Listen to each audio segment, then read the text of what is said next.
ఒక చేపని చెట్టెక్కమని టెస్ట్ పెడితే అది జీవితాంతం తాను ఒక పనికిమాలిన దాన్ని అనుకుంటూనే బ్రతికేస్తుంది. మన దగ్గర ఉన్న కార్పొరేట్ స్కూల్స్ చేస్తున్నది అక్షరాలా ఇదే. ఉదయం 6 గంటలకు బస్సు ఎక్కితే సాయంత్రం 8 గంటల వరకు ఏసీ గదిలో బట్టీలు పట్టిస్తున్నారు. ఒక 8వ తరగతి పిల్లాడి వీపు మీద తనకంటే తన పుస్తకాల బరువే ఎక్కువ ఉంది. ఆ పిల్లలకు లోకం ఎలా ఉంటుందో తెలియదు, మనుషులతో ఎలా మాట్లాడాలో తెలియదు. ఎప్పుడు చూసినా ర్యాంకులు మార్కులు ర్యాంకులు మార్కులు. ఇదేనా అసలైన ఎడ్యుకేషన్? వినడానికి నీ మాటలు చాలా బాగున్నాయి శ్రీనాథ్, కానీ బయట ప్రపంచంలో కాంపిటీషన్ ఎలా ఉందో తెలుసా? లక్షల మంది రాసే ఎగ్జామ్స్ లో నెగ్గాలంటే ఆ రేంజ్ లో ఫౌండేషన్ ఉండాలి. కార్పొరేట్ స్కూల్స్ లలో క్రమశిక్షణ ఉంటుంది. ఐఐటి నీట్ లాంటి టార్గెట్స్ రీచ్ అవ్వాలంటే ఆ మాత్రం రుద్దాలి. పేరెంట్స్ లక్షలలో ఫీజు కట్టేది పిల్లల్ని టార్చర్ పెట్టడానికి కాదు, రేపు సొసైటీలో వాళ్ళు వెనుక పడిపోకూడదనే భయంతో.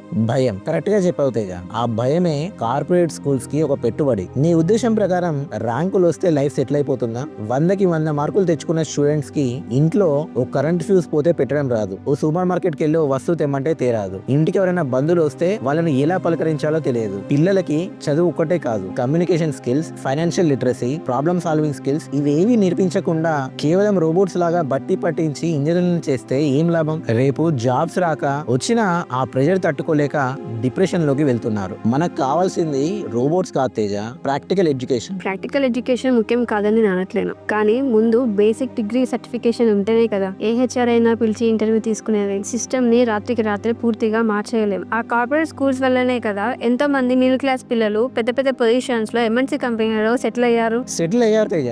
కానీ ఎంతమంది సక్సెస్ అవుతున్నారు, ఎంతమంది హ్యాపీగా ఉంటున్నారు? మార్కులు మాత్రమే జీవితం కాదు తేజ. పిల్లలకి ఫెయిల్యూర్స్ ని కూడా ఎలా ఫేస్ చేయాలో నేర్పించాలి. వాళ్ళ స్కిల్స్ ని బట్టి వాళ్ళని ఎంకరేజ్ చేసే ప్రాక్టికల్ స్కూలింగ్ కావాలి. కేవలం బుకిష్ నాలెడ్జ్ కి మాత్రమే పరిమితం చేయకుండా వాళ్ళ క్రియేటివిటీని బ్రతికించే సిస్టమ్స్ రావాలి. నిజమే, పేరెంట్స్ కూడా పక్కింటి పిల్లలకి ర్యాంక్స్ వచ్చాయని మన పిల్లల్ని ప్రెజర్ పెట్టకూడదు. ఎడ్యుకేషన్ అనేది బ్రతకడం నేర్పించాలి, కానీ బ్రతుకు మీద భయం పుట్టించకూడదు. అకాడమిక్స్ తో పాటు లైఫ్ స్కిల్స్ నేర్పించడం చాలా ఇంపార్టెంట్. మార్కులు ర్యాంకులు కెరీర్ కి ఎంత ముఖ్యమో ప్రాక్టికల్ నాలెడ్జ్, లైఫ్ స్కిల్స్ కూడా బ్రతకడానికి అంతే ముఖ్యం. ఏది కావాలో ఎంత కావాలో బ్యాలెన్స్ చేసుకుంటూ పిల్లలకి మంచి భవిష్యత్తునిద్దాం. Think practically.